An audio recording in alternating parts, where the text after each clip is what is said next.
Imagine standing at a crossroads where every direction leads to a form of pain. Most people spend their lives trying to escape discomfort, but here is the hard truth. You cannot avoid it. You can only choose the flavor of that discomfort.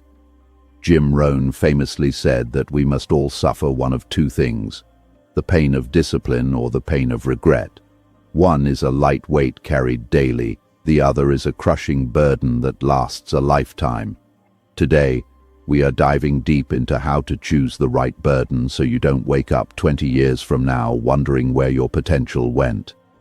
Make sure you stay with me until the very end, because the fifth section reveals the exact mental shift you need to make discipline feel like a choice rather than a chore. 1. The weight of ounces. Discipline is frequently misunderstood in our modern culture, often cast as a form of self-punishment or a joyless restriction of freedom. We tend to view the disciplined individual as someone living a life of rigid austerity, missing out on the spontaneous pleasures of the world. However, this perspective is fundamentally flawed. In reality, discipline is the ultimate bridge, the only structural connection that exists between a conceptual goal and a tangible accomplishment. Without this bridge, our goals remain floating islands of someday, forever out of reach.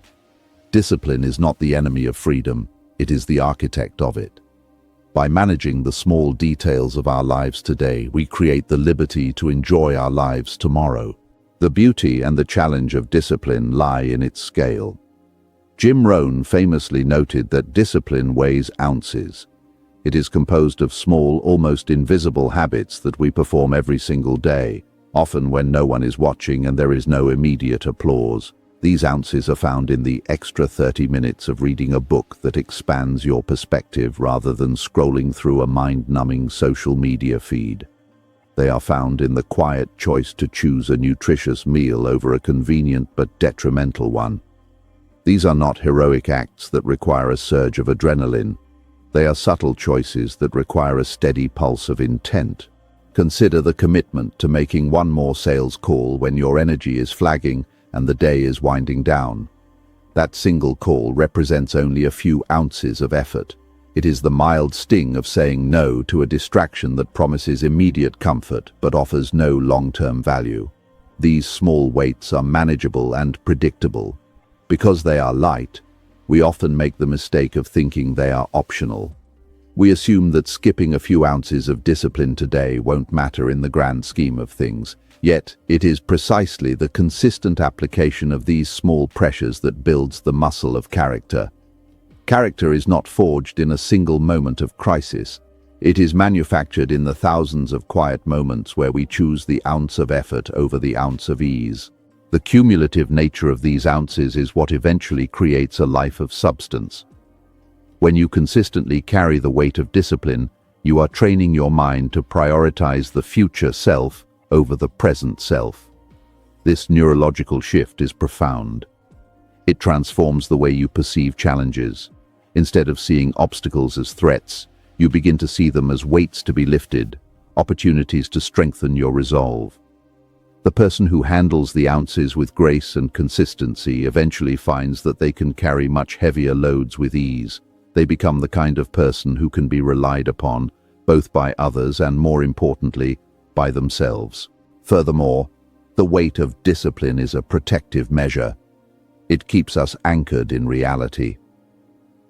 When we neglect the small disciplines, we begin to drift into a world of delusion where we believe that results can be achieved without effort.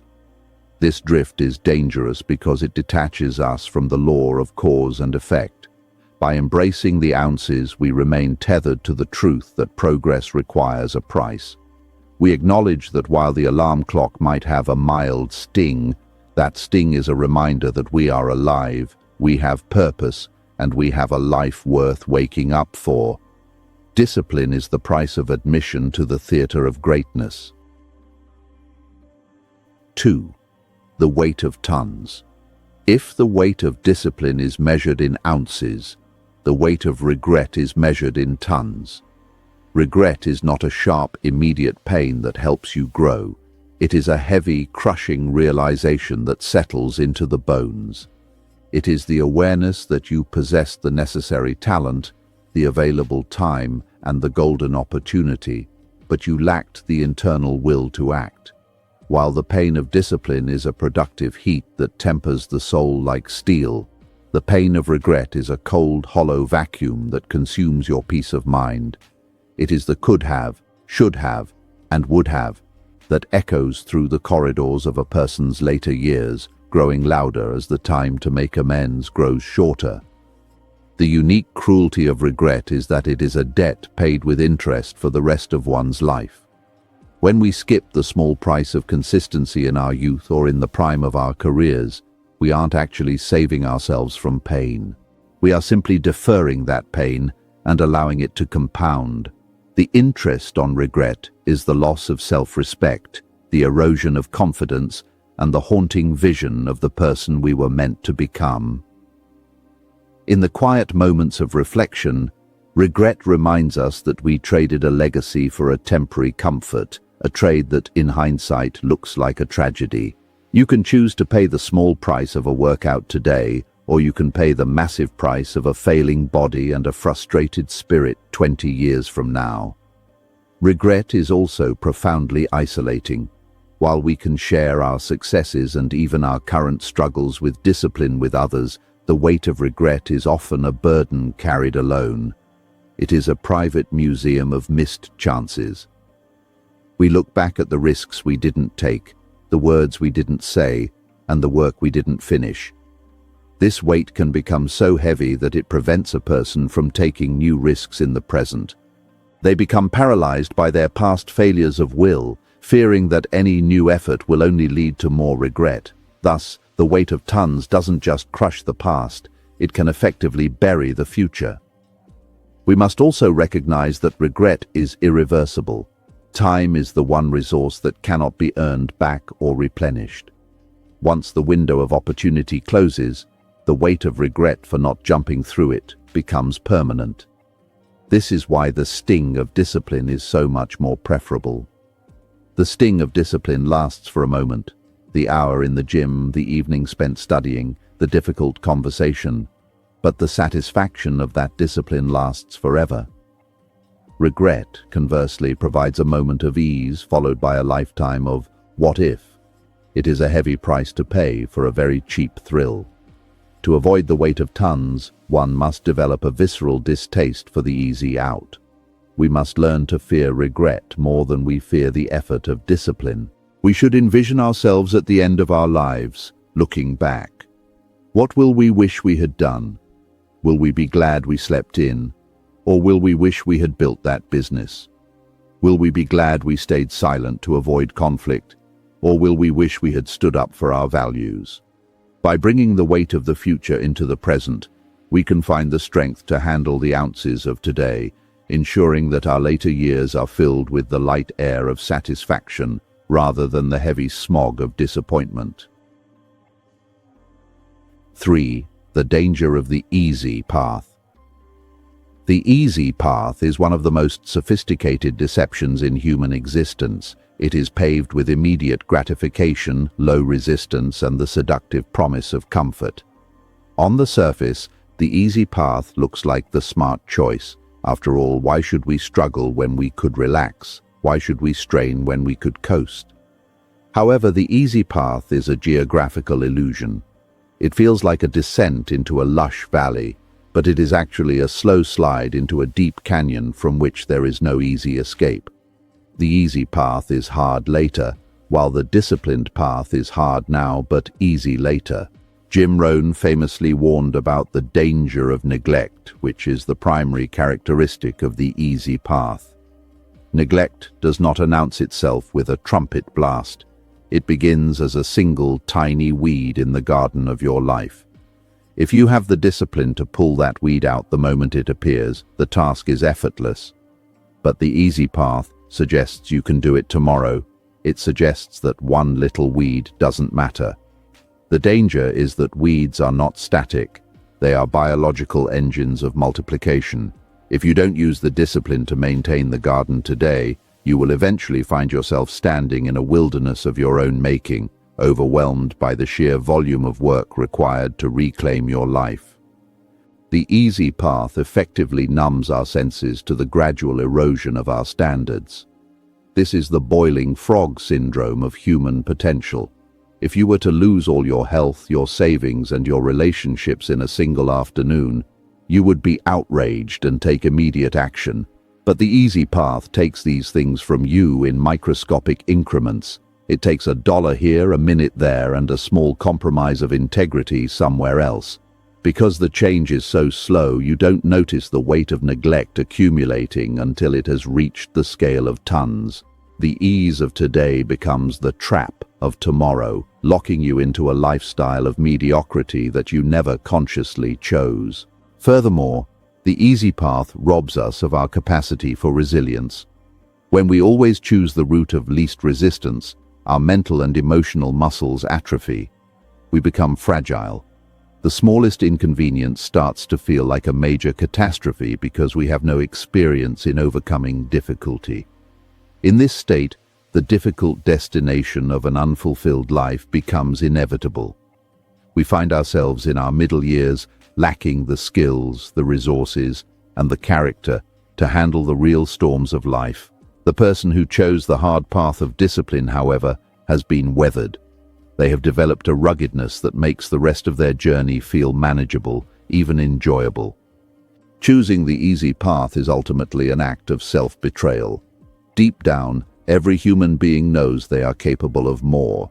When we settle for what is easy, we create a cognitive dissonance between our potential and our reality. This dissonance manifests as anxiety, low self-esteem, and a general sense of malaise. We may be comfortable, but we are not happy. Real happiness is the byproduct of growth, and growth is never found on the easy path. To find true fulfillment, we must be willing to walk away from the easy and embrace the necessary. We must realize that the shortcut is almost always the longest distance between where we are and where we want to be. 4. The law of accumulation. Success is rarely the result of a single cataclysmic event or a sudden lightning bolt of luck. While the world loves to celebrate the overnight success, those who are actually in the arena know that such a thing is a myth. Success is the simple, cold math of accumulated disciplines. It is the result of the law of accumulation, the idea that small positive actions, when repeated consistently over a long enough period, must eventually yield a massive result. As Jim Rohn taught, success is nothing more than a few simple disciplines practiced every day, while failure is simply a few errors in judgment repeated every day. The difference between the two is not a matter of genius. It is a matter of arithmetic. Every time you choose to exercise, every time you choose to save money, and every time you choose to learn something new, you are making a deposit into the bank of your future self. These deposits are small, just ounces, and on any given day they don't seem to change your life significantly. If you eat one salad today, you aren't suddenly fit. If you save $20 today, you aren't suddenly wealthy. This lack of immediate feedback is why most people quit. They don't see the needle moving, so they assume the discipline isn't working. But the law of accumulation doesn't care about your feelings. It only cares about the tally. Like compound interest in a savings account, the real growth happens at the end of the timeline, not the beginning. Over a year, 5 years, or a decade, these accumulated ounces transform into a massive competitive advantage. This is the point where the world starts calling you lucky. They see the house, the career, the health, and the relationships, but they didn't see the thousands of tiny deposits you made over the years. They didn't see the nights you worked late or the mornings you got up early. You, however, will know the truth. You simply paid the price in small daily installments. You understood that the luck everyone else sees is actually the inevitable harvest of the seeds you planted long ago. There is a deep, quiet confidence that comes from knowing your success is earned and reproducible. The law of accumulation also applies to our errors in judgment. Failure isn't usually one giant mistake. It is the accumulation of small neglects. It is the ounce of discipline you didn't carry today, repeated 300 times a year. Just as small deposits compound, small withdrawals also compound. The person who neglects their health by just a little bit every day eventually wakes up to a medical crisis. The person who neglects their relationship by a few minutes of attention every day eventually wakes up to a divorce. The law is neutral. It works for you if you practice discipline, and it works against you if you practice neglect. The math remains the same either way. Understanding this law gives you an incredible sense of agency over your life. It means you don't have to be extraordinary to achieve extraordinary things. You just have to be consistent. You don't need a massive breakthrough, you just need to win the day. When you focus on the accumulation of small wins, the weight of tons of a massive goal becomes much less intimidating. You realize that you don't have to carry the whole mountain at once. You just have to carry a few ounces of stone every single day. Eventually, the mountain will be moved. This is the secret of the greats. They are simply masters of the mundane who understood the power of the long game. 5. Designing your why. The most common mistake people make when trying to change their lives is relying solely on willpower. Willpower is a biological resource, much like a battery. It is strong in the morning but tends to drain as the day progresses and we face stress, hunger, and decision fatigue. If your discipline is based only on trying harder, you will eventually run out of juice and revert to your old patterns. To carry the weight of discipline over the long haul, you need a power source that is more sustainable than willpower. You need a why that is heavier than your excuses. You need a sense of purpose that makes the pain of discipline feel not just tolerable, but meaningful. A powerful why acts as a North Star, providing direction when the clouds of doubt and fatigue roll in. When you have a clear reason for your actions, the how becomes much easier to manage. This is the difference between someone who is trying to lose weight and someone who is training to be healthy so they can play with their grandchildren. The first person is focused on the restriction, the second person is focused on the vision. One is pushing against a negative, the other is pulling toward a positive. To design your why, you must look beyond the immediate task and connect your daily disciplines to your deepest values and your long-term identity. Ask yourself, who is counting on me to be at my best? When we realize that our disciplines affect not just our own lives, but the lives of our family, our employees, and our community, the stakes are raised. Discipline stops being a personal preference and starts being a responsibility. Think about the version of yourself you want to see in the mirror 10 years from now. Will that person be proud of the choices you are making today? When your vision of the future is vivid and compelling, the small sting of an alarm clock becomes a badge of honor. It is a signal that you are moving toward your designed life, rather than drifting toward a settled-for life. Purpose also transforms our relationship with discomfort. Without a why, discomfort is just something to be avoided. With a why, discomfort becomes fuel. It is the evidence that you are stretching, growing, and paying the price for something valuable. You start to crave the weight of the ounces because you know that each ounce is a brick in the foundation of the life you are building. This shift in mindset is what allows elite performers to sustain their efforts for decades while others quit after weeks. They aren't tougher than everyone else. They are simply more connected to their purpose. They have designed a life that they are excited to work for. Ultimately, designing your why is about reclaiming the power of choice. Most people live reactively, responding to the pressures of the moment and the expectations of others. By defining your purpose, you transition into a proactive state. You become the architect of your own character. You decide that the weight of discipline is a small price to pay for the privilege of becoming the best version of yourself. When your why is big enough, the how-to becomes an exciting puzzle rather than a daunting chore. You stop asking, "Is this hard?" and start asking, "Is this worth it?" And when you are aligned with your true purpose, the answer is always a resounding yes. At the end of the day, the clock is going to tick regardless of what you do. The day will end, the year will pass, and the decades will stack up. You are going to feel some kind of price for the life you live. Will it be the small, sharpen-your-edge sting of discipline, or will it be the heavy, soul-crushing weight of regret? The beauty is that the choice is entirely in your hands, starting with what you do the moment this video ends. Pick up your ounces today so you don't have to carry the tons tomorrow. If this message resonated with you, drop a comment below and tell me, what is 1 ounce of discipline you are committing to today?